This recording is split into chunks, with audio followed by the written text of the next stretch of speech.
नमस्कार दोस्तों, आज मैं आपको महापुण्य फल देने वाली गंगा दशहरा की कथा सुनाने जा रही हूँ। इस कथा को सुनने से 10 प्रकार के पापों का नाश होता है, इसलिए इसका नाम गंगा दशहरा पड़ा है।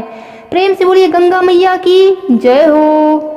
ऋषि लोग कहने लगे, हे स्कंद जी, सभी योग पापों का नाश करने वाले हैं और पुण्य को देने वाले हैं, तो फिर ज्येष्ठ मास को कैसे श्रेष्ठ कहा गया है, सो विधि पूर्वक मुझसे कहिए।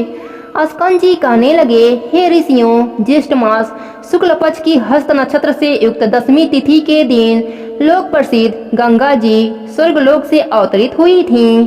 राजा भगीरथ घोर तप करके पाप नाशनी गंगा जी को लाए, इसलिए ज्येष्ठ मास सब में श्रेष्ठ है और शेष योग ज्येष्ठ मास के सहचर अनुचर हैं। ऋषि लोग कहने लगे कि हे स्कंद जी, भगीरथ जी किस कारण घोर तप करके गंगा जी को यहाँ पर लाए तथा पृथ्वी पर पहले कहाँ स्थित हुई। स्कंद जी कहने लगे कि जब समस्त ब्रह्मांड का निर्माण करने के लिए विष्णु भगवान के नाभि कमल में ब्रह्मा जी प्रकट हुए, उस समय ब्रह्मा जी एक हाथ में कमंडल और अन्य हाथों में वेदों को धारण किए हुए थे। तीनों लोकों को पाप रहित करने के लिए और वहाँ का जो पवित्र जल था वही पवित्र करने वाली विश्वजननी गंगा जी कही गई हैं। ब्रह्मा जी के कमंडल से प्रकट होने वाली गंगा के साथ विष्णु भगवान से प्रकट हुई, परंतु ब्रह्मा ने कमंडल से नहीं निकाला और बहुत वर्ष व्यतीत हो गए। किसी समय दैत्यों ने तीनों लोकों को जल से भर दिया। उस समय इंद्र आदि समस्त देवताओं ने मधुसूदन भगवान का पूजन किया। पूजन से प्रसन्न होकर भगवान ने कमंडल के जल से तीनों लोकों को स्थापित किया। इसके पश्चात विष्णु भगवान के चरण कमल से श्री गंगा जी प्रवाहित होकर बह निकली। हे तपोधन, जब तक गंगा जी दृष्टिगोचर न हुई, उसके पूर्व भगवान शंकर ने अपनी जटा को सुदृढ़ बनाकर उसमें गंगा जी को धारण किया। गंगा जी का शिव जी के साथ योग होने से द्विज रूप हो गया।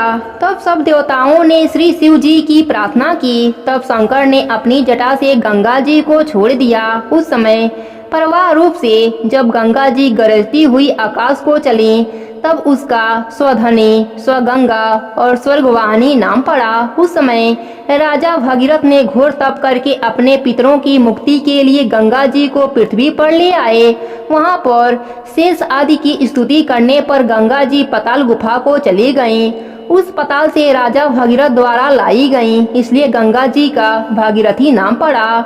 जब राजा जन्हू ने गंगा जी का पान कर लिया और उसको दक्षिण कान से निकाल दिया, तब उसका जगतीत में पुरुषा जानवी नाम पड़ा। यही गंगा तीनों लोकों में भ्रमण करती हैं और तीनों लोकों की रक्षा करती हैं, इसलिए जगत में गंगा नाम त्रिप्रथा पड़ा। गंगा जी कमंडलु, समुद्र भूता, विष्णुपाद, शंभुआ, गंगा हरजोट भूता, धरणी, लोकपावनी, भागीरथी, जानवी, त्रिस्त्रोता, भीष्मसु, मंकादनी, भागवती, त्रिलोकवासिनी, इन 13 नामों से इस संसार में विख्यात हुई। जो मनुष्य इस 13 नामों का रात्रि तथा दिन में पाठ करते हैं, उनका वास भागीरथी गंगा के तट पर होता है, इसमें कोई संशय नहीं है। जो नित्य स्नान के साथ इन नामों को पढ़ते हैं, उनको गंगा स्नान का फल प्राप्त होता है। इन नामों के पदों से जो नित्य नमस्कार करते हैं, वे सब पापों से मुक्त होकर अंत में शिवपुर कैलाश को जाते हैं। मृत्यु के समय निश्चल मन से, भक्ति से, योग से, बंधन से मुक्त हो जाते हैं। वे लोग स्वर्गलोक को लांघते हुए ब्रह्मा पद को प्राप्त होते हैं। जो मनुष्य अंत समय इन नाम पदों से अभिमंत्रित जल को अपने शरीर पर सिंचित करते हैं, उनको पताक की होने पर भी यमराज के दूत नहीं छूते। अहो, गंगा के महात्म कहने में कौन समर्थ हो सकता है। हाँ, यदि आकाश के असंख्य मच्छर के समान अधिक संख्या में मुख हो तो वह मनुष्य गंगा महात्म कहने में समर्थ हो सकता है। प्रेम से बोलिए गंगा मैया की जय हो। स्कंद जी कहने लगे कि हे ऋषियों, अब राजा भगीरथ जैसे गंगा जी को इस लोक में लाए, वह सब कथा मैं तुमसे कहता हूँ।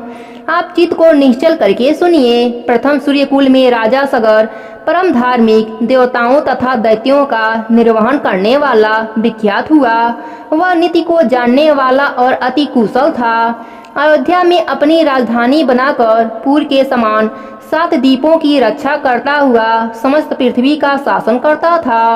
अपने और पुत्रों के समान प्रजा का पालन करता था और शेषनाग के 1000 फड़ों के समान उसके 60,000 पुत्र थे।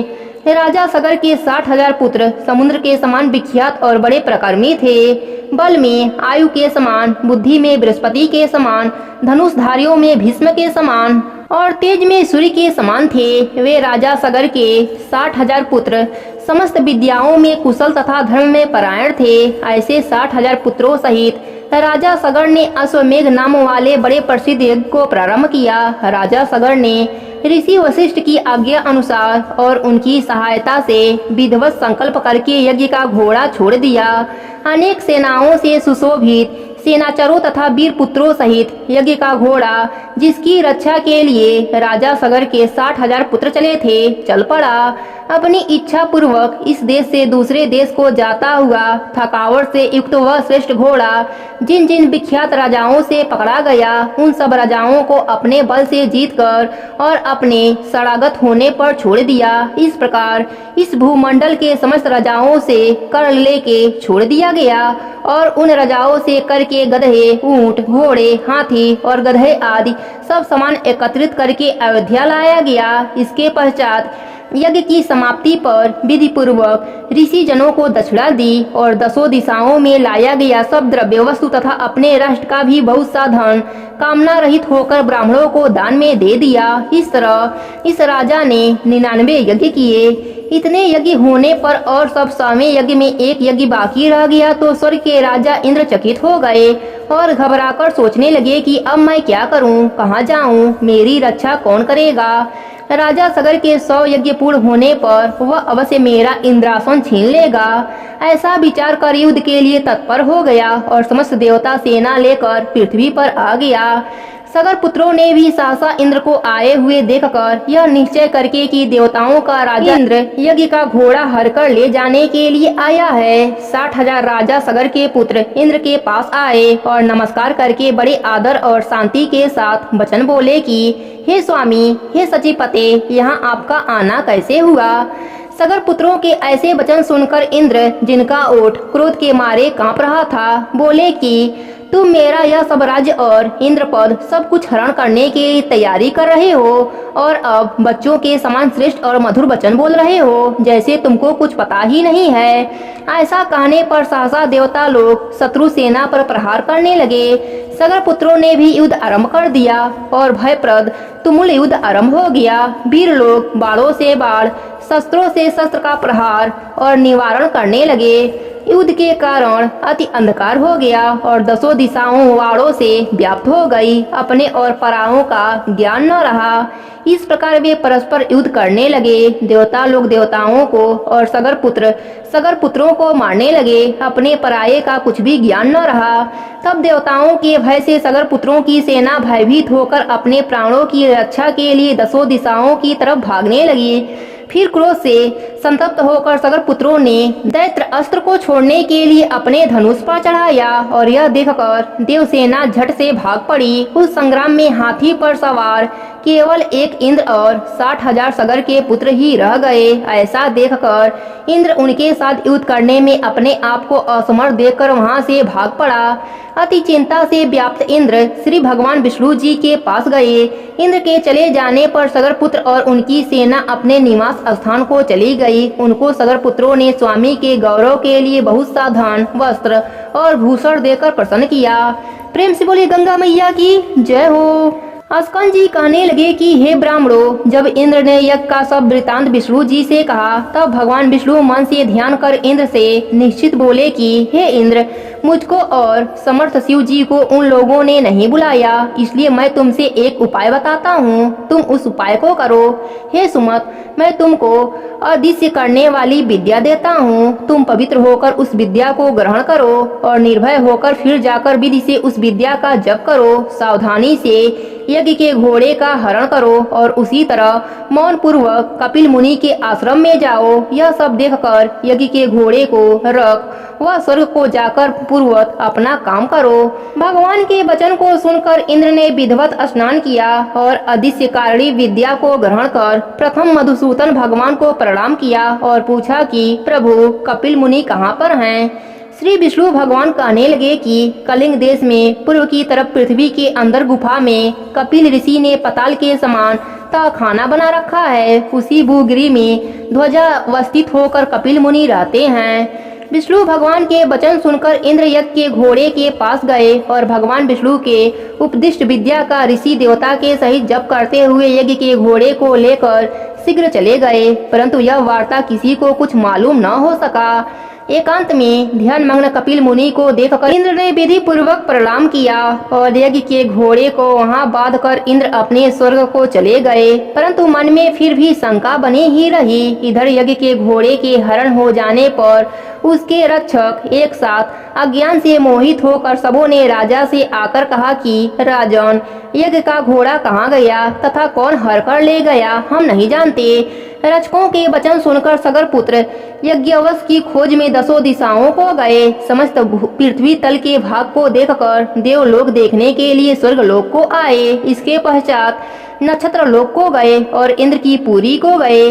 संशय में पड़कर व्याकुल सगर पुत्र इंद्र के प्रत्येक गृह में और दूसरों के गृह तथा नगर में अटारी, समस्त शाला, वन, उपवन, दिक्पालों के लोक, तदंतर ब्रह्मलोक, कैलाश, हिमवान तथा अनेकों मेरु पर्वत, समस्त गुफा और शिखर, गंधर्वलोक, यज्ञलोक, तदंतर विष्णु लोक में भी गए। इस प्रकार सगर पुत्र सब लोकों में घूमे, परंतु यज्ञ के घोड़े का कहीं भी पता नहीं लगा। फिर वह पताल के लोक में गए और 7 पतालों को देखा। फिर वह निराश होकर अपने शिविर में गए। वह दुखी होकर प्राण त्यागने को तैयार हो गए और सब काल से प्रेरित होकर पृथ्वी को खोदने लगे। अकस्मात उस बीवर से मिला हुआ 100 योजन के विस्तार में इंद्रासल के समान और मनुष्यों से रहित दिव्य गहरी गुफा को देखकर सब के सब उस गुफा में चले गए। वहां जाकर कमल की रस्सी से बंधा हुआ यज्ञ के घोड़े को देखा और वहां पर ध्यान में मग्न कपिल ऋषि को भी देखा, जो कि केवल मन से ही सृष्टि संहार, साप और अनुग्रह करने वाले हैं। कपिल मुनि के प्रभाव से उन मूर्ख सगर पुत्रों ने कपिल मुनि को चोर समझकर कहा कि इसी ने घोड़ा चुराया है और अब यह भय से यहाँ ध्यान लगाकर बैठ गया। हम लोगों के भय से पृथ्वी के नीचे घर बनाकर ऋषि के समान बैठा है। इस दुष्ट को अच्छी तरह बांधकर राजा सगर के पास ले चलते हैं। यह कहकर उन सूरवीर सगर पुत्रों ने बड़ा कोलाहल किया और कपिल मुनि को बांध दिया तथा कुछ लोगों ने उन पर प्रहार भी किया। ध्यान को त्याग कर ज्यों ही कपिल मुनि ने उनकी ओर देखा, त्यों ही वे सगर के पुत्र कपिल मुनि की नेत्र अग्नि से जलकर भस्म हो गए। प्रेम से बोले गंगा मैया की जय हो। ऋषि कहने लगे कि हे खड़ानन, जब राजा सगर की सब संतति भस्म हो गई और उनका यज्ञ न हो सका तो राजा सगर ने क्या किया और उसके सैनिकों ने क्या किया, यह सब कृपा करके आप हमसे कहिए। अस्कंद जी कहने लगे कि हे सैनिक ऋषियों, बिल के द्वार पर स्थित सैनिक लोग विह्वल होकर और बिल की उस अग्नि ज्वाला से संतप्त होकर राजा सगर को सब समाचार सुनाने के लिए गए और कहा कि आपके पुत्रों ने जब यज्ञ के घोड़े को कहीं नहीं देखा तो अपने हाथों से पृथ्वी तल को खोद डाला। उसके अंदर उस बिल से मिला हुआ 100 योजन के विस्तार में एक गुफा मिली। उसके अंदर बहुत से सैनिकों सहित आपके पुत्र सब के सब चले गए और हम सब लोगों को बिल के द्वार पर रोक दिया कितने ही दिनों तक, जब वह बाहर नहीं आए और हमको बिल के द्वार पर खड़े रहने के कारण कुछ पता नहीं लगा कि वे अंदर क्या कर रहे हैं। इतने में ही पताल के समान वह बिल अग्नि से पूर्ण हो गया और हम लोग अग्नि ज्वाला से व्याप्त हो गए। फिर हम लोग वापस आकर समाचार आपसे निवेदन किया। हे राजन, उनकी क्या गति हुई? मुग्ध हो जाने के कारण हम कुछ नहीं जान सके। उन सैनिकों के ऐसे वचन सुनकर पर्वत पर वज्र प्रहार के समान राजा सगर पृथ्वी पर गिर गए और मूर्छा खाकर मृत्यु के समान लगने लगे। यह देखकर उनके आत्मज और सभी ऋषि जन लोग हाहाकार करने लगे। इसके पश्चात राजा सगर को उठाकर उनके मुख कमल पर जल सिंचन करने लगे। राजा को मूर्छा से जागृत देखकर ऋषि लोग कहने लगे, हे नृपश्रेष्ठ, हे समस्त प्राणियों के रक्षक, शोक मत करो, क्योंकि पुरुष वीरशाली होते हैं। आप और हम सब उस बिल के द्वार पर चलेंगे और वे सब उस बिल के अंदर वाले जीव का बल और पराक्रम देखने के लिए यज्ञ के कार्य को समाप्त करके चल पड़े। मार्ग में सैनिकों ने देवताओं से भी दुष्कर कर्म जो सगर पुत्रों ने किए थे राजा को दिखाए। बिल पर्यटन पृथ्वी का समस्त तल भाग खुदा हुआ देखकर ऋषि लोग कहने लगे कि हे श्रेष्ठ, आप लोग सुनिए, हम सब राजा सगर के भाव को समझ सकते हैं कि यह बड़ा भारी जो गढ़ा नजर आ रहा है जब समुद्र हो जाएगा। इस प्रकार विवाद करते हुए वे सब बिहल के समीप चले गए और उसके समीप सब सेना को खड़ी करके धर्मात्मा राजा सगर ऋषियों के साथ संशय होकर परम अद्भुत भूगृह के अंदर गए। वह भूगृह इंद्रलोक के समान रत्नों से प्रदप्त प्राणियों के संचार से रहित और सुंदर था, परंतु भस्म से पूर्ण था। राजा व ऋषि लोग देखकर क्रम से उस तेज पुंज के पास गए। जलती हुई अग्नि के समान तेज से व्याप्त उनको देखकर, जो कि प्रज्वलमान परमात्मा ध्यान मग्न और योग गर्म है, सब ऋषियों आदियों ने कुछ देर बाद उनको कपिल मुनि जानकर नमस्कार किया, उनकी स्तुति करने लगे। वे कहने लगे, हे देव, आप नित्य हैं, नाश रहित हैं। हे परमात्मा, आपकी जय हो। जगत के कारण रूप और मन से सृष्टि को संहार करने वाले आपको नमस्कार है। हे सत्य गुरु को धारण करने वाले श्री हरि स्वरूप आपको नमस्कार है, तथा तम रूप में शिव स्वरूप आपको नमस्कार है। हे अखिल लोक वंदना के योग्य, हे सुरासुर से पूजित चरण कमलों वाले आपको नमस्कार है। हे दया के सागर, संसार रूपी संसार में फंसे हुए हम लोगों की आप रक्षा करें। हे ब्राह्मणों के स्वामी, शीघ्र हम लोगों का उद्धार करें। लोक रूपी विशाल किनारों से रहित जल राशि में पतित इस पृथ्वी का उद्धार करें, क्योंकि हे दीन बंधु, आप ही आदि स्वरूप 12 रूपधारी हैं। इस तरह स्तुति करके राजा सगर पुनः शोक मग्न होकर और वर्षा काल में जैसे महान पसार गिरते हैं पृथ्वी पर गिर गए।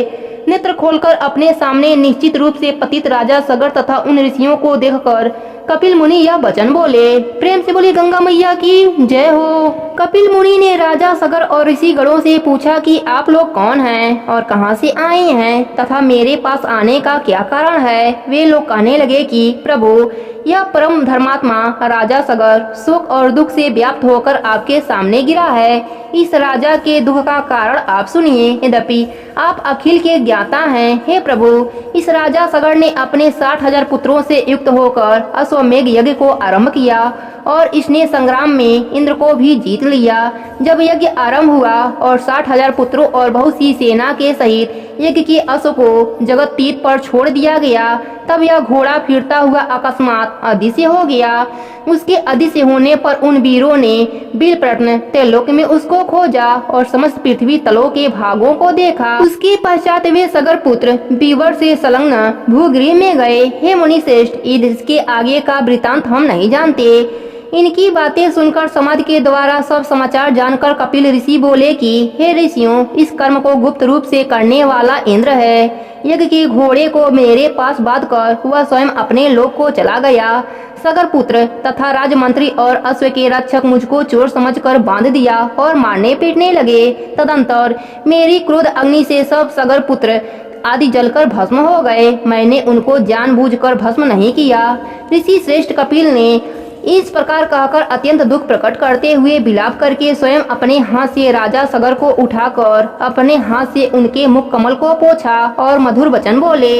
हे राजा, भय मत करो, तुम अपने राज को जाओ। तुम्हारा समायज्ञ मेरे वरदान से पूरा होगा। मेरे प्रताप से तुमको अवश्य महेंद्र पद मिलेगा। और इंद्र ने जो दुष्टता की है वह दुष्ट बुद्धि के कारण अहिल्या में उसकी कामुक बुद्धि होगी और गौतम ऋषि के श्राप से भग योनि से चिंतित होगा। इस प्रकार राजा सगर को वर और इंद्र को श्राप देकर फिर राजा सगर से बोले कि राजन, तुमको एक प्रिय पुत्र की प्राप्ति होगी और उससे सत्या नाम की श्रेष्ठ पुत्री होगी और उससे बड़ा सूरवीर और सत्य प्रकर्मी पुत्र भगीरथ नाम से विख्यात सूर्य कुल का भूषण उत्पन्न होगा। वह शस्त्र और अस्त्र विद्या में कुशल, नीतिमान, सत्यवान और पवित्र आचरण करने वाला होगा। वह समस्त पृथ्वी को जीतकर अति दुष्कर तप करेगा। तप के प्रभाव से गंगा जी को स्वर्गलोक से अपने पितरों के उद्धार के लिए लाएगा। उस गंगा जी के दिव्य जल बिंदु के स्पर्श से आपके पुत्र दिव्य देहधारी हो जाएंगे और तुम्हारे साथ विष्णु मंदिर वैकुंठ लोक को जाएंगे। पृथ्वी पर राजा भगीरथ से लाई जाने वाली श्री गंगा जी भागीरथी के नाम से प्रसिद्ध होंगी।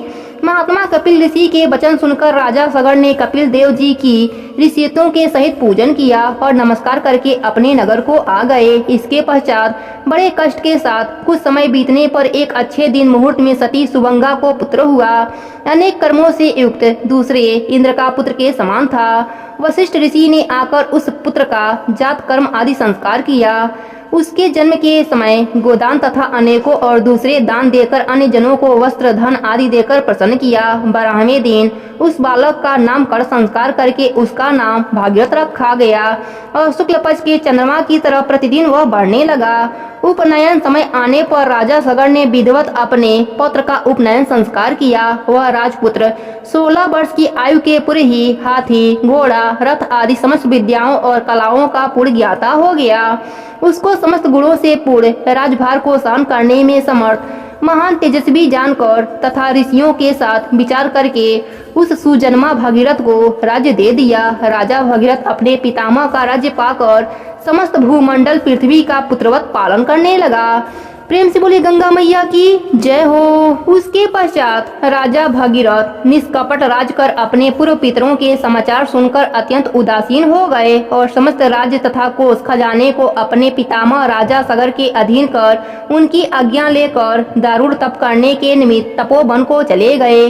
श्री शिव जी को प्रसन्न करने के लिए निराहार रहकर स्थित चित्त से पंचाक्षरी विद्या ओम नमः शिवाय का जप करने लगे तथा 10 वर्ष प्रयत्न दिन रात एक पैर में स्थित रहकर जल मात्र आहार करके तथा वायु पीकर तप करने लगे। इस प्रकार तप करते हुए जब राजा भागीरथ को बहुत समय बीत गया तब भक्त वत्सल श्री शिव जी महाराज स्वयं वहां आकर प्रकट हुए।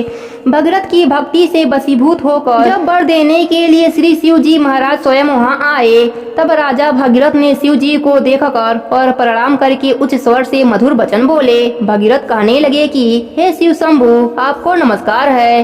हे सबको सुख देने वाले हे जगन्नाथ आपको नमस्कार है। हे विश्व के सर्जनकार रजोगुण स्वरूप आपको नमस्कार है। हे पालनहार सत्व गुण स्वरूप आपको नमस्कार है। हे सबके पालनहार कर्मों के फलदाता भोग पदार्थ और मुक्ति के दाता मन कर्म वचन स्वरूप ब्रह्मीभूत आपको नमस्कार है। वायु को अंदर रोककर ध्यानशाली योगी लोग निरीह शंभु को देखते हैं उन सदा शिव को सदैव नमस्कार है। अस्कंद जी बोले कि हे ब्राह्मणों इस प्रकार भगीरथ की स्तुति से प्रसन्न होकर शिव जी बोले कि हे राजन हम तुमसे बहुत प्रसन्न हैं, तुम वर मांगो। ऐसा सुनकर राजा भगीरथ बोले कि हे शिव यदि आप मुझ पर प्रसन्न हैं तो मुझको आप दृढ़ भक्ति प्रदान करें और पितरों की विशुद्धि के लिए सिद्धिता श्री गंगा जी को लाइए। शिव जी कहने लगे कि हे राजन वह गंगा स्वर्ग लोक में वास करती हैं। गंगा जी को यहाँ लाने की हम में समर्थ नहीं है। त्रैलोक से वंदना किए जाने वाले श्री विष्णु भगवान की तुम वंदना करो। जिस उपाय से श्री विष्णु भगवान तुम पर प्रसन्न हो वही उपाय करो। वह प्रसन्न होकर स्वयं तुम्हारे पास चले आएंगे। हम उस परम गुप्त व्रत को तुमसे कहते हैं। हे राजन प्रथम सूर्य पुत्र के भगवान विष्णु की स्तुति की और नमस्कार कर उनको प्रसन्न किया। प्रसन्न होकर भगवान विष्णु ने उस गोप्य व्रत को करने के लिए उनसे कहा और उसकी विधि आदि भी समझाई। उसके पश्चात बहुत दिनों तक भगवान विष्णु ने उस व्रत को गुप्त रखा। इस समय उस व्रत को मैं तुमसे कहता हूँ, तुम विधि पूर्वक उस व्रत को करो। जेठ मास में प्रातः काल उठकर विधि पूर्वक स्नान करो तथा वामन भगवान का पूजन करो। पंच अग्नि का सेवन, ब्राह्मणों को दही चावल का दान और श्रेष्ठ जल दान करो। इस प्रकार 1 मास तक व्रत करने से भगवान विष्णु प्रसन्न होते हैं और समस्त पापों को नाश करने वाली उस स्वर्गवाहिनी गंगा को लाएंगे। श्री शिव जी के वचनों को सुनकर राजा भगीरथ ने शिवलोक्त व्रत को किया। उस व्रत के अनुष्ठान मात्र से श्री विष्णु भगवान राजा भगीरथ के समीप आ गए। उन भगवान विष्णु की स्तुति तथा नमस्कार कर उनसे परमवाहिनी गंगा जी के लिए राजा भगीरथ ने याचना की। विष्णु भगवान बोले कि हे भद्र भागीरथ तुम मंदाकिनी के पवित्र तट पर तुम मेरे साथ चलो। वहां चलकर जप हवन स्नान दिव्य स्तर पर ब्राह्मण भोजन और भक्ति युक्त चित्त से अनशन व्रत करो। इस प्रकार 1 वर्ष तक इस व्रत को करते रहो। इसके बाद वह गंगा तुम्हारे साथ चली जाएंगी। भगवान विष्णु के वचनों को प्रमाण मानकर राजा भगीरथ ने विष्णु भगवान के साथ मंदाकिनी के सुंदर तट भाग में स्थित होकर विष्णु भगवान के कहे हुए व्रत का परम भक्ति से अनुष्ठान किया तब श्री सरदीजा गंगा जी प्रसन्न हो गईं और राजा भगीरथ के सामने सुंदर नेत्रों वाली स्त्री रूप में प्रकट हो गईं। यही त्रिपथा गंगा है। ऐसा जानकर भगीरथ ने उनकी स्तुति की और मंदाकिनी प्रसन्न होकर बोली कि हे राजन, तुम मुझसे वर मांगो। ऐसे वचन सुनकर राजा भगीरथ बोले कि हे भद्रे, मेरे साथ पृथ्वी पर पितरों की मुक्ति के लिए चलिए। भगीरथ को तथास्तु कहकर वह गंगा उसके साथ पृथ्वी तल को गईं। एकम के दिन प्रकट होकर दशमी के दिन प्रवाह रूप हो गईं और लोगों को पवित्र करने के लिए पृथ्वी पर अवतरित हुईं। इसके पश्चात भगीरथ ने श्री गंगा जी के दिव्य जल से अपने पितरों को पलवान्तित किया। गंगा जल से पलवान्तित वे सब भस्म राशि सागर के पुत्र दिव्य देहधारी होकर बैकुंठ लोक को चले गए। हे गंगा मैया, अपने सभी भक्तों पर अपनी कृपा बनाए रखना। कहानी अधूरी हो तो पूरी करना, पूरी हो तो मान रखना। प्रेम से बोले गंगा मैया की जय हो, विष्णु भगवान की जय हो, ज्येष्ठ मास की जय हो।